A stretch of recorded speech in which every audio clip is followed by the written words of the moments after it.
Bienvenidos de nuevo a nuestro épico viaje a través de la Biblia. A medida que emprendemos este viaje, podemos llegar a un momento de profundo avance espiritual y luego darnos cuenta de que el mundo a nuestro alrededor sigue sin cambios.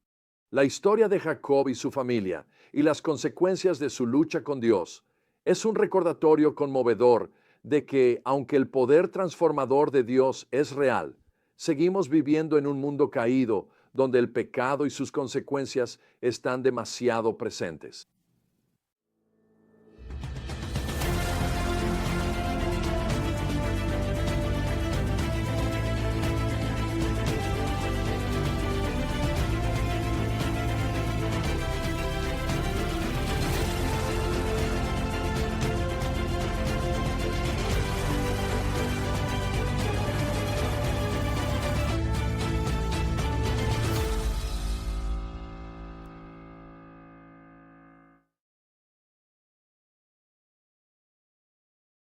En nuestro último episodio vimos el encuentro transformador de Jacob con Dios en Peniel.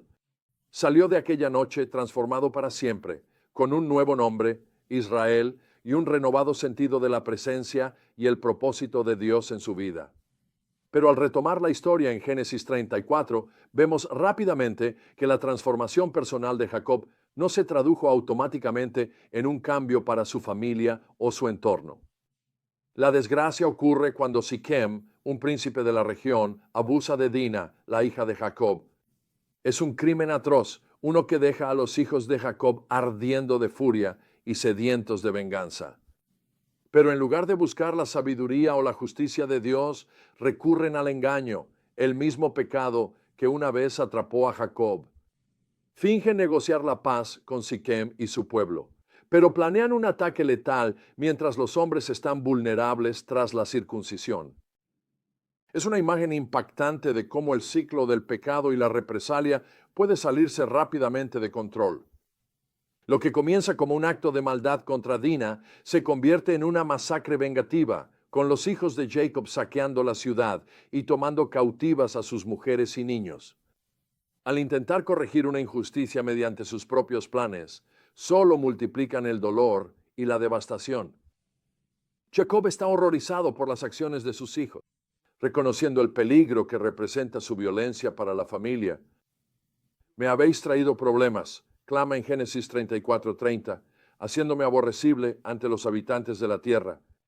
Seré destruido, tanto yo como mi casa. Es un momento crítico para Jacob y su familia. Se encuentran en una encrucijada con su futuro en juego. ¿Continuarán por el camino del pecado y la autodestrucción? ¿O se volverán atrás, hacia el Dios que Jacob encontró en Peniel? Afortunadamente Dios interviene. Él instruye a Jacob para que regrese a Betel, el lugar donde encontró a Dios por primera vez y recibió las promesas de sus bendiciones y su presencia. Es un llamado a recordar, a arrepentirse y a renovar el compromiso de la familia con el Señor. Jacob reconoce la urgencia del momento. Ordena a su familia deshacerse de sus dioses extranjeros, purificarse y prepararse para adorar al único Dios verdadero. Es una imagen poderosa de arrepentimiento, de apartarse del pecado y la idolatría y volverse a Dios en humilde obediencia. Mientras la familia viaja a Betel, vemos la protección misericordiosa de Dios sobre ellos.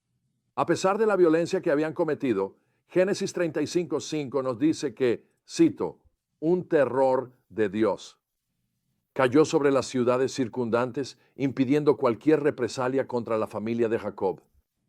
Incluso en medio de sus fracasos, Dios sigue siendo fiel a sus promesas del pacto. Esta historia nos habla a ti y a mí en muchos niveles. Al igual que Jacob, puede que hayamos experimentado momentos de profundo despertar espiritual, donde Dios nos encontró y nos transformó de maneras profundas.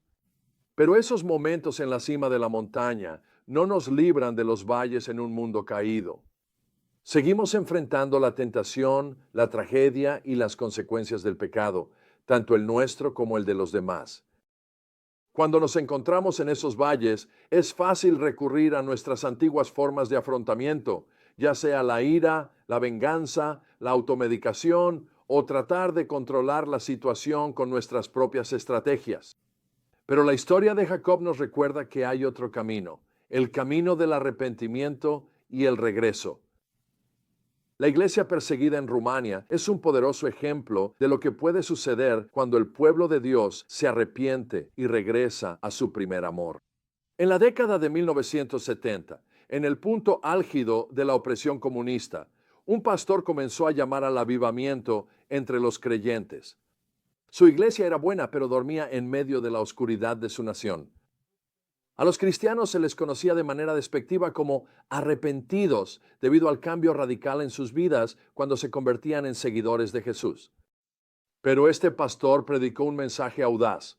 Los arrepentidos debían arrepentirse para que el avivamiento llegara. Dios obró en los corazones de la gente y hubo un profundo arrepentimiento en la congregación. Poco después Dios envió un avivamiento a su pueblo. El avivamiento siempre está marcado por el arrepentimiento. Y eso es exactamente lo que Jacob nos muestra en Génesis 35. En un tiempo de crisis, él guía a su familia a apartarse de sus dioses falsos y volver al Dios verdadero. Los lleva de regreso a Betel, de vuelta al lugar de la promesa y la presencia de Dios. Y allí encuentran renovación, protección y esperanza para el futuro. Podemos aprender del ejemplo de Jacob. Cuando nos encontramos en medio del caos y las consecuencias del pecado, no tenemos que hundirnos más en la oscuridad. En cambio, debemos atender el llamado a arrepentirnos, a regresar y a recordar al Dios que nos encuentra en nuestro desorden.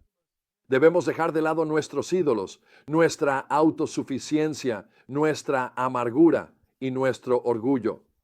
Debemos correr de regreso a nuestro Betel, de vuelta a la cruz donde encontramos por primera vez la gracia y el poder de Jesús. Porque allí no encontraremos condenación, sino limpieza. No juicio, sino restauración.